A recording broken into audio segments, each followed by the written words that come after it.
Hi guys, it's me forms and welcome back again to another blog. তো আজকে সকাল সকাল দেখলাম মার্কেট চালু হয়ে গেছে আর আমি এখন ফিরছি ডিউটি থেকে, আর অ্যানাউন্সমেন্টও চালু হয়ে গেছে।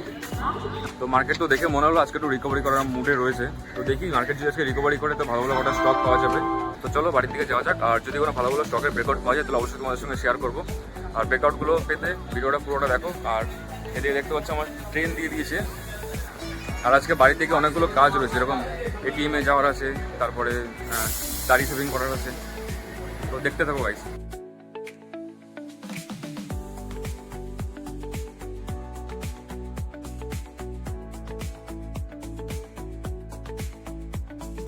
নেমে গেছি গাইস স্টেশনে, আর এই আমার ট্রেন যাচ্ছে। তো আজকে আমার দিনের প্রথম কাজ, প্রথমে এটিএমে ঢুকে পিন জেনারেট করা।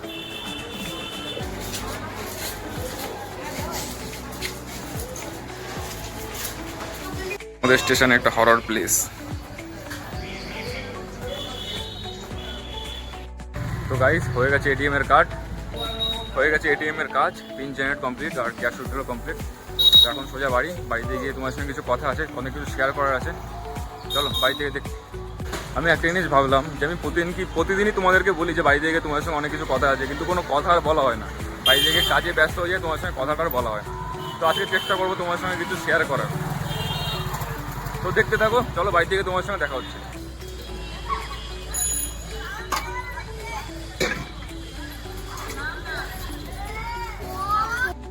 আয় নিচে আয়।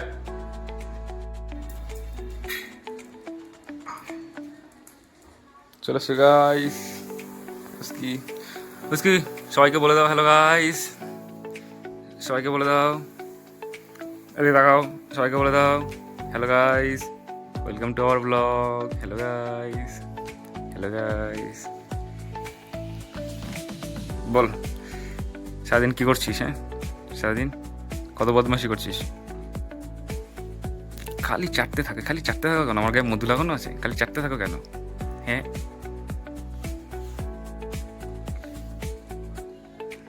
গড সে দেখি। তো যেই কথাগুলো তোমাদের সঙ্গে শেয়ার করবো ভাবছিলাম, সর্বপ্রথমে ক্রিয়েটিভ যে কথাগুলো শেয়ার করবো, যে সবাই জানো যে ট্রেডিং মেনলি 3 রকমেরই হয়। একটা সুইং ট্রেডিং, একটা ইনভেস্টিং, আর একটা ডে ট্রেডিং। যার মধ্যে ডে ট্রেডিং এর মধ্যে স্ক্যালপিং পড়ে, আর সুইং ট্রেডিং হয়ে গেল আর ইনভেস্টিং হয়ে গেল। তো মোটামুটি ট্রেডিং 3 ধরনের। তো বলতে পারো সব থেকে কম সাকসেস রেট আর সব থেকে কম পয়সা লাগে হচ্ছে ডে ট্রেডিং বা স্ক্যালপিং এ। কারণ তোমার কাছে ধরো তুমি কোনো জব করছো, তো সেখান থেকে তুমি 20,000 30,000 মতো তুমি সেভিংস করলে, তো সেটা নিয়ে তুমি একবারে মার্কেটে নামলে, ডেইলি ট্রেড করে 1 মাস 1.5 মাস 2 মাস ধরে তুমি তোমাকে যাচাই করতে পারছো যে তুমি প্রফিট করতে পারছো কি করতে পারছো না, বা তোমার সঙ্গে কি প্রবলেম আসছে, তুমি কোন টাইপের ট্রেডার, সব বুঝতে পারছো। আর সেকেন্ড আছে সুইং ট্রেডিং। সুইং ট্রেডিং এর জন্য ছোট ক্যাপিটাল 10,000 20,000 30,000 নিয়ে হয় না। সুইং ট্রেডিং এর জন্য তো প্রথমত ভালো ক্যাপিটাল লাগে। এক হচ্ছে তুমি কত 30 লাখ 40 লাখ নিয়ে এসে তুমি এবার প্রপার ভাবে বসলে সুইং ট্রেডিং তুমি করছো। যেরকম একটা স্টক বা একটা অ্যাসেট, ক্রিপ্টো, কোনো কয়েন বা যে কোনো, তুমি গোল্ডেই করো, ফরেক্সে করো, যাতেই করো না কেন, তুমি পয়সা নিয়ে এসে ওটা দিয়ে তুমি বসে বসে করছো। তো তাহলে ঠিক আছে। আর যদি তোমার কাছে পয়সা নেই, যে তোমার কাছে অত টাকা নেই, 20 লাখ 30 লাখ টাকা নেই, তাহলে তোমার কোথা থেকে টাকা নিয়ে আসতে হবে। তারপরে তুমি সেই টাকা দিয়ে ইনভেস্টমেন্ট বা সুইং ট্রেডিং করে সেখান থেকে প্রফিটেবল জবে হবে, তবে তুমি যেই জায়গা থেকে টাকাটা নিয়েছে সেটা তুমি ছাড়তে পারো। এর একটা এক্সাম্পল তোমাদের দিই। যেরকম তুমি কোথাও জব করছো, জবে মাস গেলে তুমি তোমার যেটা স্যালারি মাসে, তো সেখান থেকে সারা মাস খরচা করে তুমি যেটা সেভ করছো, মানে ধরে নাও তোমার যদি 50,000 টাকা স্যালারি থাকে, তাহলে তুমি সারা মাসে খরচা করে 30,000 35-40,000 টাকা খরচা করে মাসের শেষে তুমি 10,000 টাকা সেভ করছো। তো সেটা নিয়ে তুমি সুইং ট্রেডিং করছো, সেটা একটা আলাদা বিষয়। তো তাহলে এই জিনিসটা যদি তোমরা করো, তাহলে তোমরা সুইং ট্রেডিং এ একটা ভালো প্রফিটেবল হতে পারবে। আস্তে আস্তে আস্তে আস্তে কয়েক বছর, 1 বছর বা কারোর কয়েক মাস লাগতে পারে, কারোর কয়েক বছর লাগতে পারে। তো আস্তে আস্তে যখন দেখতে পাচ্ছ যে না তোমার হয়ে যাচ্ছে, তুমি করতে পারছো, মার্কেট দিয়ে সুইং ট্রেড করে তোমার এনাফ পয়সা বেরোচ্ছে, যে পয়সায় তুমি তোমার সংসার বা ঘর চালাতে পারবে, তাহলে তখন তুমি জব ছেড়ে দিলে সেটা আলাদা ব্যাপার। আর তারপরে আসে হচ্ছে ইনভেস্টিং। যারা বড় বড় বিজনেসম্যান, যাদের কাছে হিউজ পরিমাণ টাকা থাকে, তারা কি করে যে ভালো ভালো কিছু জায়গায় ইনভেস্ট করে রাখে। রিয়েল এস্টেট হতে পারে, গোল্ডে হতে পারে, ভালো ভালো স্টকে হতে পারে, মিউচুয়াল ফান্ডে হতে পারে, নানান ধরনের জায়গা আছে যেখানে তারা ইনভেস্টমেন্ট করে। তো এটাই হচ্ছে ইনভেস্টমেন্ট। তো আমার দিকে কি হলো যে আমি যখন স্টক মার্কেটে আসলাম, প্রথমত স্ক্যালপিং করতাম না। সর্বপ্রথম থেকে তোমাদের শেয়ার করি, সর্বপ্রথমে আমি যখন আসলাম তখন আমি ক্রিপ্টোতে এসেছিলাম। ক্রিপ্টোকারেন্সিতে আমি সুইং ট্রেড করতাম, আর একটা কয়েন বা টোকেন গুলো ধরতাম, ধরে 1 সপ্তাহ, 3 দিন, 4 দিন, 5 দিন করে করে সুইং করতাম। তো সুইং করে করে তখন আমার ঠিকঠাক ভাবে চলছিল, মানে নিজে হাত খরচা চলে যেত। তো সেটা করতে করতে করতে করতে আরো ইউটিউব দেখলাম, আরো নতুন নতুন কিছু জানার ইচ্ছা হতো। জানতে জানতে একটা কনসেপ্ট দেখলাম যে স্ক্যালপিং আর ইন্টারডে ট্রেডিং। তারপরে অপশন দেখলাম, অপশন, ফিউচার অপশন, ডেরিভেটিভস কি, অপশন চেন কি, এইসব দেখতে দেখতে তারপরে আমার আস্তে আস্তে ভেতর থেকে আসতো যে আমি সুইং ট্রেডিং এ ক্রিপ্টোতে এত সুন্দর করছি, তো এবার কি করবো, আমি এবার অপশন ট্রেডিং করবো। কারণ অপশন ট্রেডিং এ তো মানে হিরো যেরকম হয় না, জ্যাকপট লেগে যায়। আমরা ইউটিউবে দেখি না যে যেই এখন লাইভ করছে তার জ্যাকপট লেগে যাচ্ছে, যেই ইউটিউবে মানে যেই আসছে স্টক মার্কেট তার জ্যাকপট লেগে যাচ্ছে।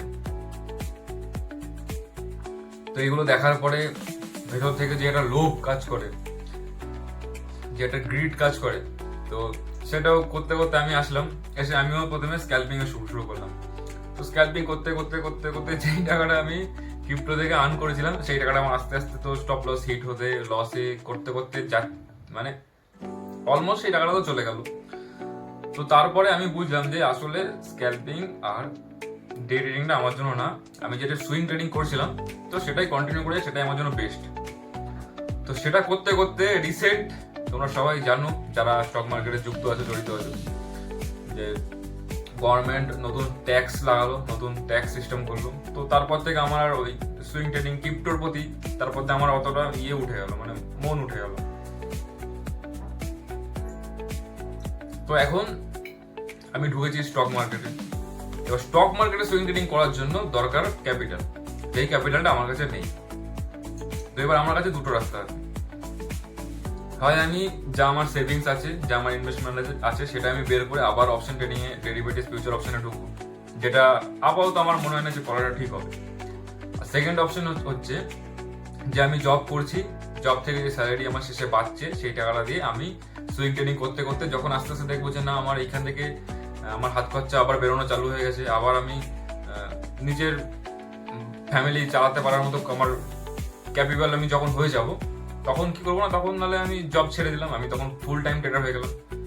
কিন্তু এখন আমি ফুল টাইম ট্রেডার না। আর আমার জবের একটা আছে, যেহেতু আমার প্রাইভেট, তো আমার স্যালারি অতটা বেশি না যে আমার মাসের শেষে আমি 10,000 বা 20,000 টাকা করে আমি মাসের শেষে ইনভেস্টমেন্ট বা সুইং ট্রেডিং এ করতে পারবো, তাই না? আমার কাছে যা আছে না কেন, মানে আমার কাছে এখন যেই ক্যাপিটাল আছে না কেন, সেই ক্যাপিটাল অতটা নেই যে আমি 4টের বেশি স্টক বা 5টার বেশি স্টক তুলে সুইং ট্রেডিং করতে পারবো। তো ততটা ক্যাপিটাল আমার কাছে নেই। আর একটা সুইং ট্রেডিং এ ধরতে গেলে 1 মাস, 1.5 মাস, 3 মাস, 6 মাস অব্দিও টানে, 6 মাস অব্দিও টাইম লাগায় টার্গেট হিট হতে বা স্টপ লস হিট হতে বা ব্রেক ইভেনে বেরোতে। তো তার জন্য আমার ক্যাপিটাল দরকার।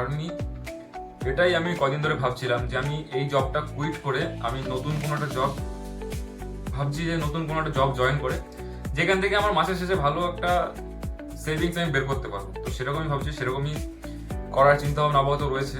তো সেটাই তোমাদের কাছে শেয়ার করছি। তোমাদের কি মতামত, তোমরা সেটা কমেন্টে জানাতে পারো যে এই ডিসিশনটা আমার ঠিক কিনা ভুল।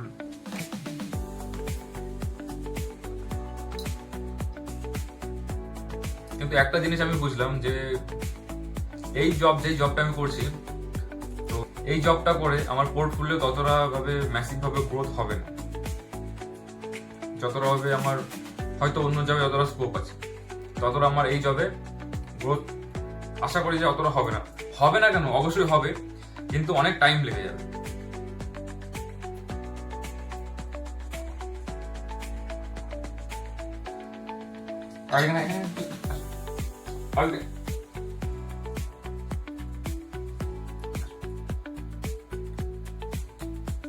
তো এটাই বসে তো এটাই তোমাদের সঙ্গে শেয়ার করা ছিল যে এই একটা ডিসিশন সিদ্ধান্ততে আমি এসেছি। এখানে কিছুটা কনফিউশন আমার আছে যে এখন জব কুইট করা ঠিক হবে কিনা, বা অনেক রকমের কনফিউশন আছে, সেগুলো মানে মনে আমার পড়ছে না যে তোমাদের কাছে শেয়ার করবো। তো তোমরা এই জিনিসটা নিয়ে কি ভাবছো বা তোমাদের কোনো মতামত যদি থাকে অবশ্যই তোমরা কমেন্টে জানাও।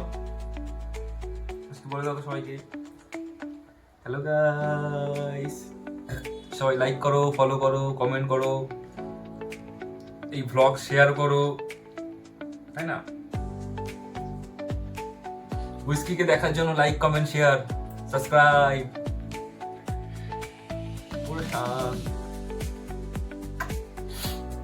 তো এটাই তোমার সঙ্গে শেয়ার করা ছিল। আর দেখতে থাকো, মার্কেট ক্লোজ হোক। আজকে মার্কেট যতটা মনে করি রিকভারি হতে পারে, রিকভার হওয়ার তো চান্স আছে। তো মার্কেট ক্লোজ হোক, তোমরা দেখতে থাকো। যদি কোনো ব্রেকআউট পাই অবশ্যই তোমার সঙ্গে শেয়ার করবো। টুইটারে ফলো করো। সবার প্রথমে স্টক আপডেট তো টুইটারেই পাও, মানে সবার প্রথমে আমি টুইটারেই দিই। টুইটার ফলো করো। আর ভিডিও এডিট করে ক্লোজ করতে করতে অলমোস্ট রাত 8টা সাড়ে 8টা তো বেজে যায় আপলোড করতে করতে। তো তার আগে তো টুইটারে অবশ্যই তোমরা পেয়ে যাও। তো টুইটার ফলো করো। তুমি কিছু বলবে? বলে দাও। হ্যালো গাইস, বলে দাও ওই যে ক্যামেরা কি বলে। প্রথম তো উইস্কির এটা প্রথম ব্লগ, তো নিউ ফার্স্ট ব্লগ, ওর জন্য একটু নার্ভাস হয়ে গেছে। ক্যামেরার সামনে কি করে কি বলবে বুঝে উঠতে পারছে না, তাই তো?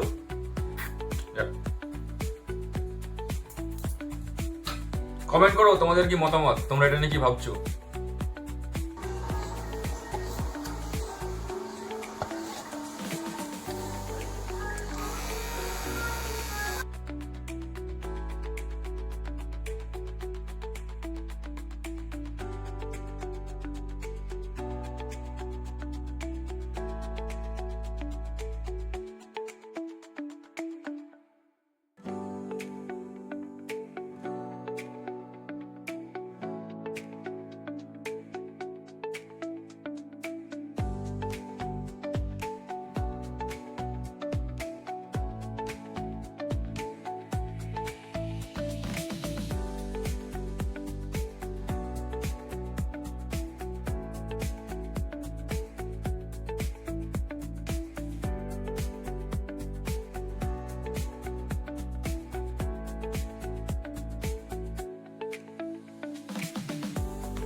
তো বেরিয়ে গেছি গাইস ডিউটিতে।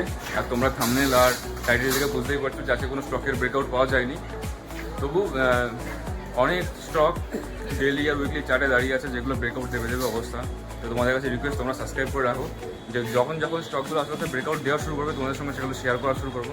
তো তার জন্য দেখতে থাকো, সাবস্ক্রাইব করো, সাথে ইনস্টাগ্রাম আর টুইটারে ফলো করো, যাতে তোমরা এই স্টক আপডেটগুলো খুব তাড়াতাড়ি পেয়ে যাও।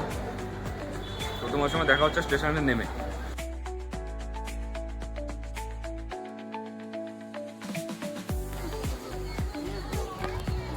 তো চলে এসেছি গাইস ডিউটিতে। আর আজকের জন্য ব্লগটা এইটুকুই। আর ব্লগটা আসে তোমাদের কেমন লাগলো অবশ্যই কমেন্টে জানিয়ে নিজের মতামত জানাবে। আর সাথে চ্যানেল সাবস্ক্রাইব করে দেবে, ভিডিওটা লাইক করে দেবে, আর ইনস্টাগ্রাম টুইটারে ফলো করে দেবে। তোমার সঙ্গে দেখা হচ্ছে নতুন কোনো ব্লগে। তো আজকের জন্য এইটুকুই, বাই গাইস।